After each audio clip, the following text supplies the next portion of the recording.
Hey guys, today is not my usual post. It's a rant actually about a topic I've seen multiple times. So RCTA means race change to another. Today we will cover the reason most people are RCTA and why I personally think it's disgusting. Before I continue, I should let you know. Let me start off with a tone of respect, because I know topics like this can quickly spiral into misunderstandings, misrepresentations, and defensiveness. If you're someone who's immersed yourself in a different culture, learned the language, respected its traditions, and made deep, intentional efforts to understand it, not just to mimic it, this video isn't made to attack you. This is about something specific. A growing movement online where people, many of them teenagers, are claiming they have changed races, as if race is a set of traits you can assemble, as if it's something you can identify as, like a color palette or a trending aesthetic. This is called our CTA, race changing to another. I'm not here to mock, to tear down, or to bully. I'm here to talk honestly, because identity is not cosplay. Race is not a vibe, and no matter how respectfully it's phrased, the act of taking another racial identity as your own causes very real harm.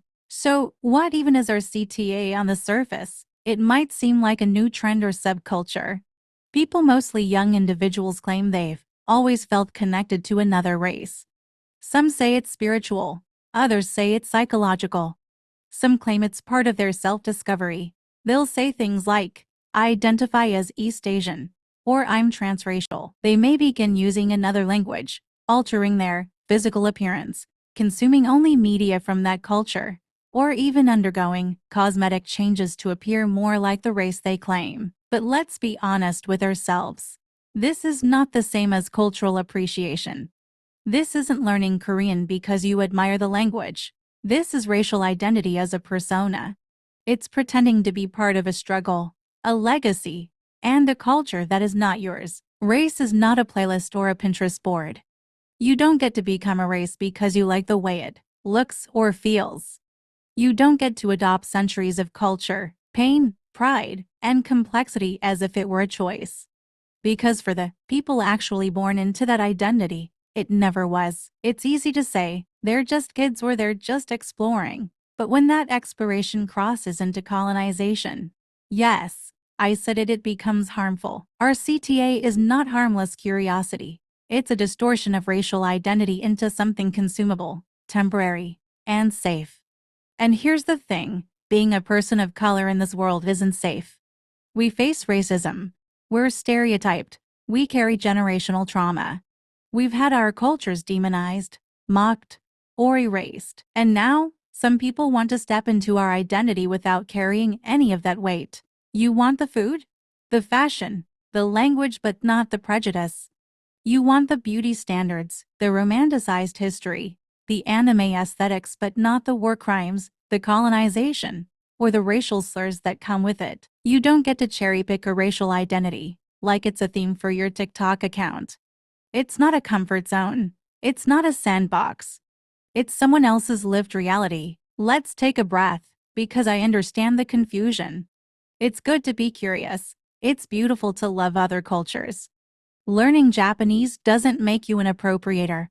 Watching K-dramas, learning to cook Indian food, dancing to Afrobeats, none of that makes you a bad person.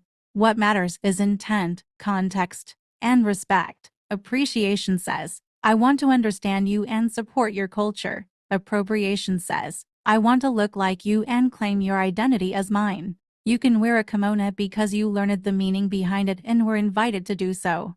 That's different from buying one off Amazon and using it for anime cosplay without knowing its cultural roots. Our CTA blurs the line to the point of erasure. It isn't about lifting up a culture, it's about making it yours to control, edit, and wear like a filter. It's not love, it's possession. Imagine waking up every day knowing your culture is looked down on.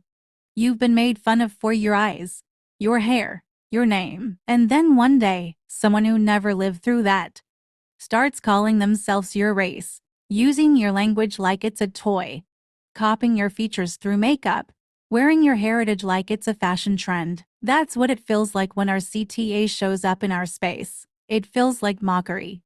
It feels like theft. And when we speak up, we're told we're overreacting. But we're not overreacting. We're protecting something sacred, our truth. So, what now? What do we do if we do love another culture? The answer isn't to reject it. The answer is to honor it. Learn the language? Yes, travel and understand their way of life, please do. Collaborate with creators from that culture. Support their businesses. Amplify their voices, absolutely. But don't try to become what you are not, because the most respectful thing you can do is acknowledge that the culture you love was built on a history that isn't yours, and that the people who own that culture are still living through the beauty and pain of it every day. Wanting to be close to a culture is fine, but wanting to become it is where the damage begins. This isn't about gatekeeping. It's about honoring boundaries. Race isn't something you can feel your way into. It's lived. It's struggled through. It's real. You might feel admiration. You might feel connected to a certain language or culture through media, history, or shared experience. And that's okay. But you don't get to claim something that generations have suffered to protect. I hope you don't take this video as an attack. I hope you take it as a mirror, a pause, a chance to ask yourself, am I honoring this culture? Or am I wearing it? Because cultures are not costumes. And race is not a trend.